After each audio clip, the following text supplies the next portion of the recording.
So when we think about why is it that we have to eradicate these, China has a Dr. Fu,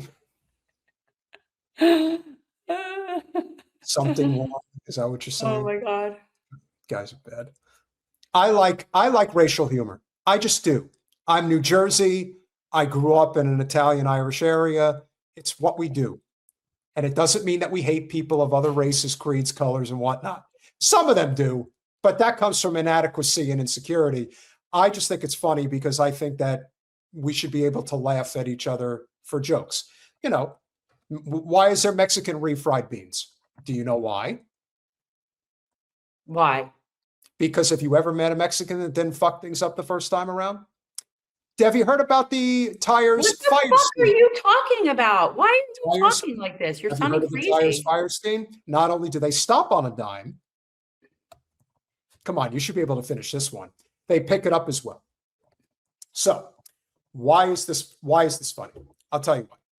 Jewish American doctor Craig Spiegel in St. Louis, Missouri, traded prescription drugs for sex.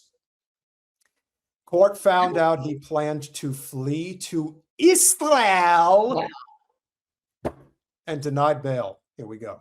John Ross listened to devastating impact statements from victims and then looked at the former pediatrician and said, quote, "What you did was a horrendous breach of trust."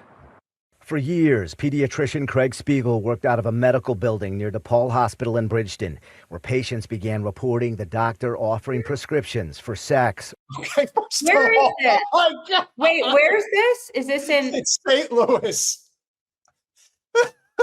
First of all, if you wear a bow tie with a plaid shirt, I'm sorry. And I'm not even making fun of his physical appearance, but my Lord, and the suspenders. I don't.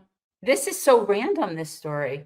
Yeah, but it just popped up today. And again, it's another reason. Why did it pop up? Because he tried to flee to Israel to avoid the charges. They didn't let him out. Or sexual pictures. Here's U.S. Attorney Thomas Albus. You kind of get sick of talking about the defendant, and frankly, words kind of fail you when you're trying to talk about what he did. It's enough to just survive being treated like this as a victim. But what we need in the criminal justice system is for the victims to not just survive it, but to say, look, I've got to see this through. Albus said those victims did. That's the heroic thing that went on today, that there was accountability and that the victims were heard. Prosecutors asked for 69-year-old Spiegel to get 20 years in prison. Spiegel's defense asked for 12, but the former doctor did not help himself when he was caught lying under oath. Spiegel claimed he never consented to a search of his phone, even though he'd signed a form.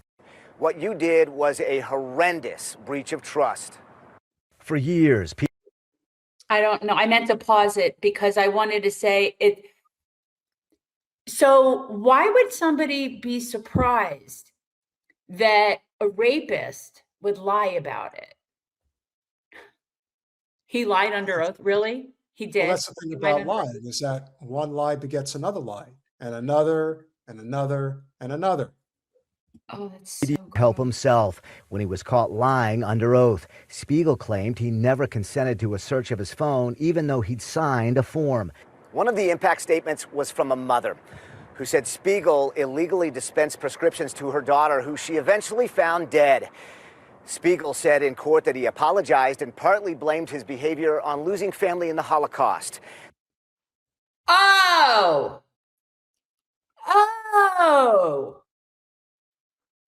You know, I'm sorry I killed your daughter. There was a Law and Order. There was an SVU episode about this, and there is no, yeah. People like this don't last long in prison, and I'm glad for it.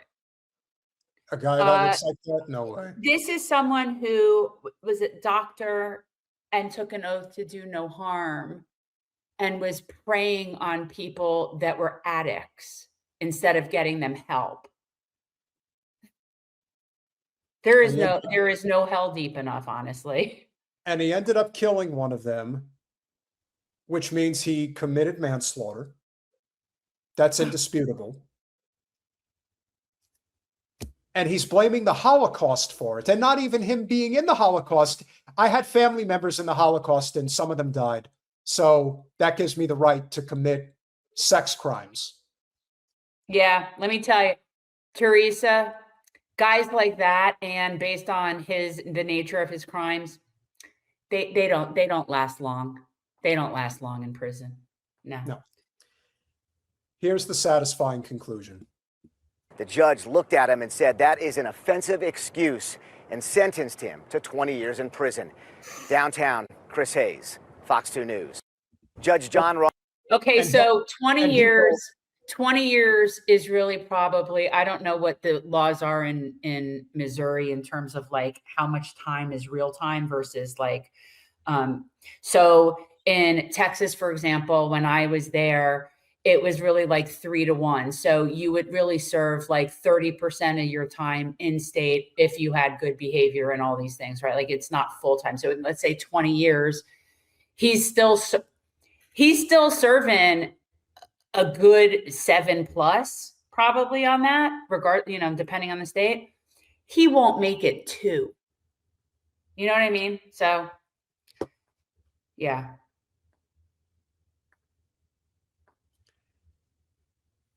I am satisfied. With which? I'm satisfied with the conclusion, and he will probably pass away in prison. Now, of course, it doesn't undo all of the crimes, but hopefully it sets more precedent for what needs to happen to people like this.